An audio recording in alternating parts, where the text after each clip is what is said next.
South India shopping mall kilo sale అభిమానుల కోరికపై శ్రావణంలో కూడా ఆషాఢం ధరలకి.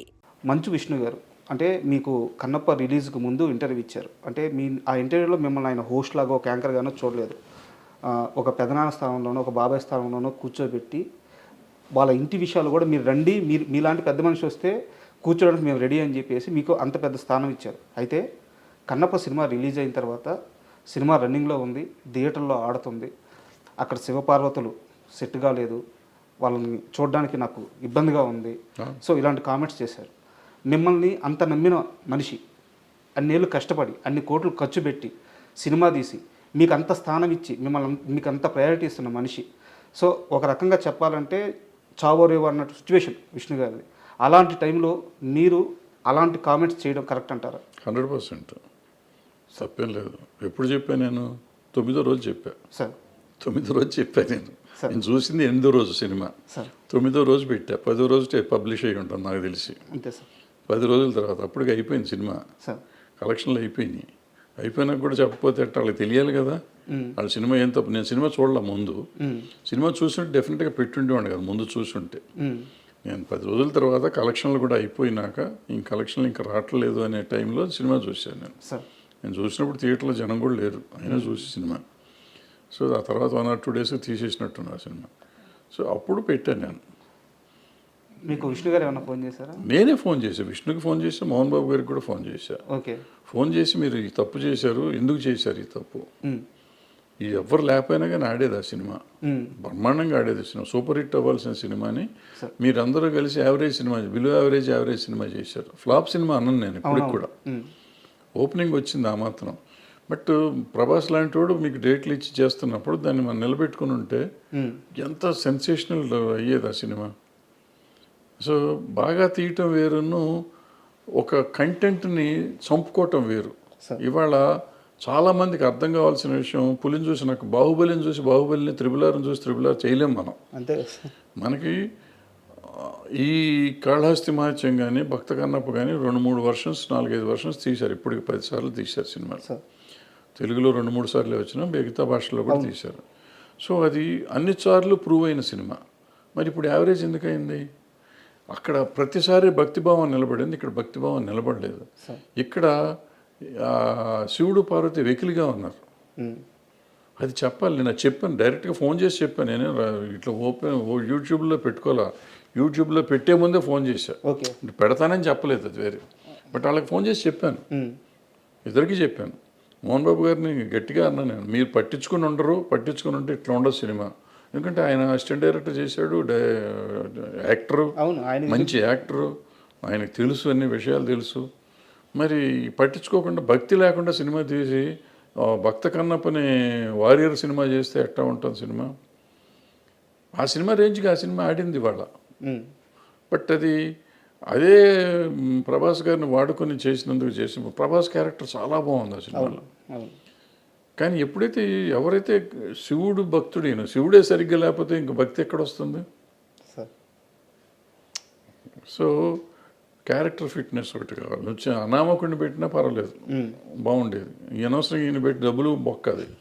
ఆ డబ్బులే ఇప్పుడు నష్టం వస్తాయి. ఒకవేళ నష్టం వస్తే వాళ్ళిద్దరికి ఇచ్చిన ప్రతి రూపాయి నష్టమే నా లెక్కలో. అంటే సో అందుకని ఇప్పుడు మీరు అన్నారు, మీరు ఇంతకుముందు కూడా అన్నారు నాకు ఈగో అనో లేకపోతే కోపం అనో ఇంకోటనో మన వాళ్ళకు కూడా మనం చెప్పకపోతే ఏంటి? ఇది కాకుండా నన్ను సీనియర్ ఇంతకుముందు అడిగారు, మీరు ఈ ఇండస్ట్రీ కోసం ఏంటని. ఇండస్ట్రీకి ఈ పాఠం చెప్పాలి. ఇది నేను చెప్పకపోతే, నాకు తెలిసినంత వరకు తప్పో ఒప్పో నేను చెప్పింది చెప్పకపోతే రేపు ఇంకోళ్ళు తీస్తారు, ఇంకో కన్నప్ప తీస్తారు, అది ఫ్లాప్ అవుతుంది. మీరు పాండురంగ మహత్యం తీశాడు రాఘవేంద్రరావు గారు, పాండురంగాన్ని, ఆయన ఇలాగే తప్పులు చేశాడు, అది పోయింది. సో భక్తి సినిమాని భక్తిభావంతో మీరు తీయకపోతే ఆ సినిమాలు పోతాయి. మీరు పాండురంగ సినిమా తీసుకోండి, కన్నప్ప తీసుకోండి, ఇంకోటి తీసుకోండి. మరి బాలకృష్ణ గారు, రాఘవేంద్ర గారు పెద్ద సినిమానే కదా అది. మరి ఎందుకాళ్ళ పాటలు కూడా బాగానే హిట్ అయినాయి, ఎందుకాళ్ళ? దాంట్లో పాత సినిమాలో ఉన్న భక్తి ఏది? ఆ ఎమోషన్ ఎక్కడ దొరికింది? రాలేదు. ఎందుకు రాలేదు? ఎందుకు తీయలేకపోయారు మీరు? సో ఏదో మార్పులు మీరు చేద్దాం అనుకుంటే అవ్వదు అది. సార్ ఏదో చేసేద్దాం, వాళ్ళు చేసిన దానికంటే మనం గొప్పగా చేద్దాం, గొప్పగా చెయ్యండి. ఆ భక్తి పారవస్యం ఎవరికైనా రావాలి. సినిమా చూస్తా అంటే అనుభూతి రావాలి, రోమాలు నెక్కిపోవాలి. భక్తి సినిమాల్లో ఉండే అడ్వాంటేజ్ అది. సినిమా రిచ్గా తీశారా, ఖర్చు పెట్టారా లేదా కాదు, భక్తి వచ్చేస్తుంది ఆటోమేటిక్గా. నేను దేవుడి దండం పెట్టను, కానీ భక్తి సినిమాలు చూస్తుంటే నా కళ్ళెమ్మటి నీళ్ళు వచ్చేస్తాయి, ఒక రకమైన జలధరింపు వస్తుంది బాడీలో సినిమాలు చూస్తుంటే. అది అంటే యాజ్ ఎ కామన్ ఆడియన్స్, భక్తుడు సినిమా దేవుడు కాదు కాదు అక్కడ ఎమోషన్ వస్తుంది. ఇప్పుడు అన్నమయ్య సినిమా చూస్తాం. అన్నమయ్యలో ఆయన జీవితం అంతా ఆయన కోసం దారపోస్తాడు. దారపోసినాక ఆ లాస్ట్ సీన్లో ఉన్నప్పుడు అప్పుడు జోలపాట పాడావు చూడు అంటే ఆయన విష్ణుమూర్తి పాడతాడు, వెంకటేశ్వర స్వామి పాడతాడు ఆ పాట. అవును, నా పాట మీ నోటికుండా అంటే నేను జన్మ తరించిందయ్యా అంటా ఉంటే వల్ల వల్ల వల్ల వల్ల ఈ రోజుకి ఏడుస్తాను నేను. అది 20 సార్లు చూశాను నేను, చూసి ఉంటా 20-30 సార్లు చూసి ఉంటా. ఈ రోజుకి లాస్ట్ అప్పుడప్పుడు భక్తి భావాలు అని 15 నిమిషాలు వేస్తారు. ఆ డైలాగ్ వచ్చినప్పుడు ఏడుపు వచ్చేస్తుంది. అది దట్ ఈస్ పవర్ ఆఫ్ ఇది భక్తి. 1 మంత్ బ్యాక్ రాఘవేంద్రరావు గారిని కలిసాను సార్. ఆయన దగ్గరికి వెళ్ళి ఒక సందర్భం వెళ్ళి బ్లెస్సింగ్స్ తీసుకున్నాను. ఆ సమయంలో ఈరోజు మీరు ఏదైతే ఎగ్జాంపుల్ చెప్పారో ఆ గడప దగ్గరికి వచ్చి తను రాసిన పాటలన్నీ అక్కడ వేసి ఆ దర్శనం అవ్వగానే అదే ఎగ్జాంపుల్ సార్ నాకు ఆయన చెప్పినప్పుడు ఈ రోజుకి ఆయన అన్నమయ్య అంటే రాఘవేంద్రరావు గారు అలాగే పులకరించిపోతున్నారు. ఆయన నేను తీయలేదా ఆ సినిమా, వెంకటేశ్వర స్వామి నా చేత తీపించుకున్నారు అంటున్నారు. మీరు అంటున్నట్టు అది భక్తి సినిమా. అది అందులో అన్ని 100 తప్పులు ఉన్నాయి. ఆ సినిమాలో లేనన్ని తప్పులు ఆ సినిమానే ఫాలో అయ్యారు. ఈ సినిమా కన్నప్ప కూడా అందులో వెంకటేశ్వర స్వామి వాళ్ళు అందరూ కలిసి అది చేయలేదు ఇది చేయలేదు అన్నప్పుడల్లా వీడు మారిపోతూ ఉంటాడు ఈ భక్తుడు అన్నమయ్య. బట్ అంత చేసింది లాస్ట్ 15 minutes ఆయన చేసిన భక్తి ఉంది, ఎక్కడైతే ఉందో పులకించిపోయారు. అది పీక్ తీసుకెళ్ళిపోయారు. సో మిగతాదంతా మర్చిపోతాం మనం. సార్ అది that is film making. Pushpa cinema మీద మీ అభిప్రాయం ఎప్పటికైనా మారింది? నేను అభిప్రాయపడ్డాను, నేను సినిమా బాగానే ఉందిగా. సినిమా బాగుంది. సినిమా మీరు చూడకముందు స్మగ్లింగ్ ఏదో చెప్పారు నాకు, స్మగ్లర్ అంట, పోలీస్ ఆఫీసర్ ఉండే పూల్లో పాసు పోస్తాడని చెప్పేసి ఇట్లాంటి కామెంట్స్ విన్నాను. సో నాకు సినిమా చూడబుద్ధి కావట్లేదు అని చెప్పేసి మీరు ఒక స్టేట్మెంట్ అన్నారు. సినిమా చూసిన తర్వాత మీ అభిప్రాయం మారిందా? సినిమా కూడా నేను ముక్కలుగా చూసాను. నాకు సినిమా పెద్దగా అంటే బట్ నాకు సెకండ్ హాఫ్ నచ్చిందని చెప్పాను. తర్వాత వీడియో పెట్టాను, మీరు చూడలేదేమో. సెకండ్ హాఫ్లో ఫ్యామిలీ ఎలిమెంట్ ఏదైతే ఉందో, మిగతా సినిమా అంతా చండాలో నాకు ఇప్పటికీ కూడా. కానీ నా పెద్ద ఇష్యూ మామూలు రెగ్యులర్ కమర్షియల్ సినిమా అదే పెద్ద పట్టింపు కాదు. కానీ వైఫ్ అండ్ హస్బెండ్ ఎలిమెంట్ తీశాడు, అద్భుతంగా తీశాడు.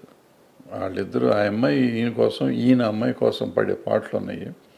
పుష్ప రష్మిక కోసం, రష్మిక కోసం, రష్మిక అర్జున్ కోసం వాళ్ళు మాట్లాడే మాటలు కానీ కమర్షియల్గా బాగున్నా కూడా నిజంగా కూడా ఎమోషనల్గా కూడా ఉన్నాయి. ద సేమ్ టైం ఒక భార్యాభర్తల అనుబంధాన్ని అటువంటి క్యారెక్టర్స్ మీద చూపించడం అనేది చాలా గొప్ప విషయం. ఇప్పుడు ఏదో మామూలుగా మిడిల్ క్లాస్ ఫ్యామిలీలో ఉంటుంది, ఇట్లా డబ్బు ఉండి ఆడ స్మగ్లింగ్ చేసేవాడికి ఒక భార్య మీద అంత ప్రేమ ఉంటుందా? అసలు భార్యను అంత ప్రేమించాలా, ఆ భార్య భర్తను అంత ప్రేమించాలా? అద్భుతంగా ఉంది అది. ఆ ఎలిమెంట్ చాలా బ్రహ్మాండంగా ఉంటుంది ఆ సినిమాలో. సార్ నాది ఇంకో క్వశ్చన్ ఏంటంటే, అంటే ఒక 12-13 ఏళ్ళ నుంచి మీరు నాకు తెలుసు సార్. అంటే నేను మిమ్మల్ని దగ్గరగా చూస్తున్నాను, మీరు ఎక్కడున్నా మీ గురించి నాకు తెలుసదు కాబట్టి నేను మిమ్మల్ని ఫాలో అవుతున్నట్టే. తమ్మారెడ్డి గారికి ప్రతి విషయంలో ఒక అభిప్రాయం చాలా నిక్కచ్చిగా ఉంటుంది, ఆయన ఒక మాట మీద ఉంటారు. బట్ నాకు ఎప్పుడూ కూడా చాలా పెద్ద కన్ఫ్యూజన్ ఏంటంటే మీ విషయంలో చిరంజీవి గారి విషయం సార్.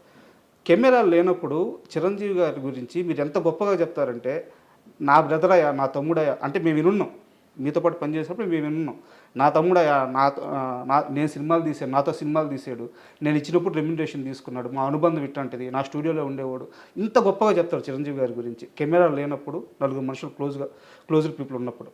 అదే కెమెరా పెట్టంగానే చిరంజీవి గారి అభిప్రాయాలని, ఆయన వెళ్ళే మార్గాలని మీరు క్వశ్చన్ చేస్తూ ఉంటారు.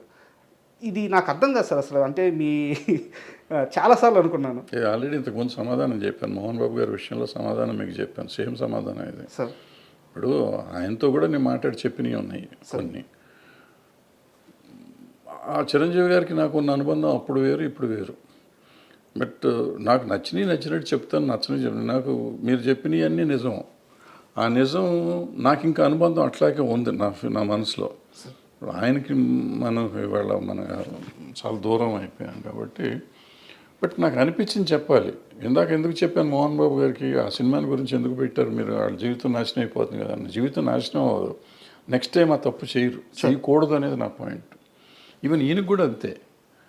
ఆయనకి ఇవాళకి నా తమ్ముడే, ఏ రోజుకి నా తమ్ముడే, నేను చచ్చేదాకా నాకు తమ్ముడే అతను. అది కాదంటల్లా, అతని వెల్ విషర్నే నేను. వాళ్ళు ఒప్పుకున్నా ఒప్పుకోకపోయినా, నమ్మినా నమ్మకపోయినా ఆయన వెల్ విషర్నే. వాళ్ళు బాగుండాలి అంటే ఇలాంటి తప్పులు చేయొద్దని చెప్పడం, నా ఉద్దేశంలో ఉన్న తప్పులు చేయొద్దని చెప్తాను, ఇప్పటికి చెప్తాను నేను అనిపిస్తే.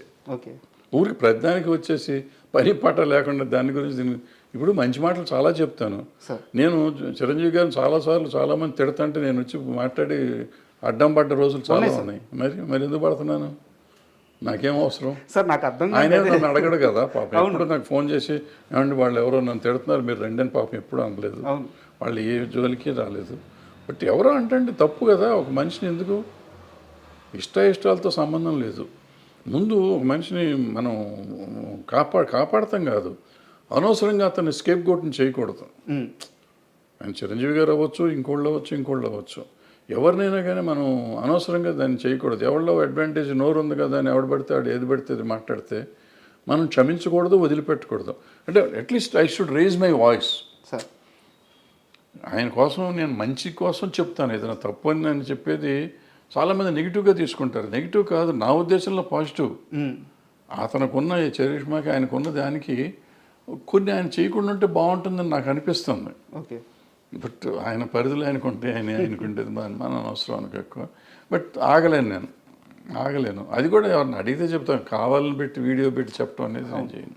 అంటే ఎందుకన్నానంటే సార్, ఇప్పుడు ఇండస్ట్రీ అని కాదు సార్, 2 తెలుగు రాష్ట్రాల్లో కానీ మన ఇండియా వైడ్ కానీ మేము చిరంజీవి తమ్ముళ్ళవి, చిరంజీవి మా అన్నయ్య, మెగాస్టార్ మా అన్నయ్య అని చెప్పుకునే వాళ్ళు కొన్ని కోట్ల మంది ఉన్నారు. బట్ చిరంజీవి నా తమ్ముడు అని చెప్పే ఒకే ఒక్క పర్సను తమ్మారెడ్డి భరద్వాజ. అది మీరు ఎప్పుడు చెప్తూ వస్తున్నారు. బట్ ఏంటంటే కొన్ని సందర్భాల్లో మీరు చేసే కామెంట్స్ ఆయన మంచి కోసమే కానీ వెల్ విషయంగా కానీ చేసే కామెంట్స్ అవి రాంగ్గా పోర్ట్రేట్ అయ్యి వెళ్ళిపోయినప్పుడు కొంతమందికి రాంగ్గా అర్థమవుతుంది. అన్నీ తెలిసిన మనిషిగా నాకు ఈ వైరుధ్యం అర్థం కాలేదు, అందుకని అడిగాను. పడ్డోడు ఎప్పుడో చెడ్డోడు కాదు మనకి. కానీ ఇండస్ట్రీలో ఆ నలుగురు ఎవరు అసలు ఉన్నారా లేరా? అన్నీ అయిపోయినాయి, వాళ్ళే ఒప్పుకున్నారు కదా. మళ్ళీ ఇప్పుడు కొత్తగా నేను ఎందుకు మాట్లాడతాను, వాళ్ళే వచ్చి ఈ మధ్య చెప్పారు మేమే నలుగురిలో ఉన్నాం కానీ మేము లేవు దాంట్లో అని చెప్పుకున్నాం. అంటే సమస్య ఏంటంటే చెప్పిన వాళ్ళందరూ మేము లేవంటున్నారు. అది చెప్పలేదు కాబట్టి, చెప్పారు కాబట్టి ఆ నలుగురే. మేము లేవన్న నలుగురు. అండ్ రానున్న కాలంలో చిన్న సినిమాల పరిస్థితి ఎలా ఉండబోతుంది? ఇప్పుడున్న ఇండస్ట్రీ విధానం అంటే ఈ సినిమాలు తీసే విధానం కానీ, కోట్లు ఖర్చు పెట్టి హీరోలకి ఈ భారీ రెమ్యునేషన్ ఇచ్చి వెళ్తున్న ఈ విధానం కానీ, ఇండస్ట్రీ రాబోయే 10-15 సంవత్సరాల్లో ఏ స్థాయిలో ఉండబోతుంది మీరు అనుకుంటున్నారు? చిన్న సినిమాల పరిస్థితి ఎలా ఉండబోతుంది? పెద్ద సినిమాలు తీసే నిర్మాతల పరిస్థితి ఎలా ఉండబోతుంది? ఏం చాలా దుర్భరంగా ఉంటుంది, చూడాలి. అంటే మంచి సినిమాలు కొంచెం చిన్న సినిమాలు, అది మన కోర్టు ఆడినట్టు, బలగం ఆడినట్టు చిన్న సినిమాలు ఆడుతున్నాయి కదా, అట్లా ఆడుతూనే ఉంటాయి. But bad position. సార్ చాలా విలువైన మీ సమయాన్ని మాకు కేటాయించి, అంటే నేను అడగంగానే ఇంటర్వ్యూకి ఒప్పుకొని నన్ను ఎంకరేజ్ చేశారు. సో మీకు విలువైన సమయాన్ని మాకు ఇచ్చారు, చాలా థ్యాంక్ యూ సార్. మరో మంచి టాపిక్తో వీలైతే మళ్ళీ ఒక మంచి ఇంటర్వ్యూ చేద్దాం. Thank you.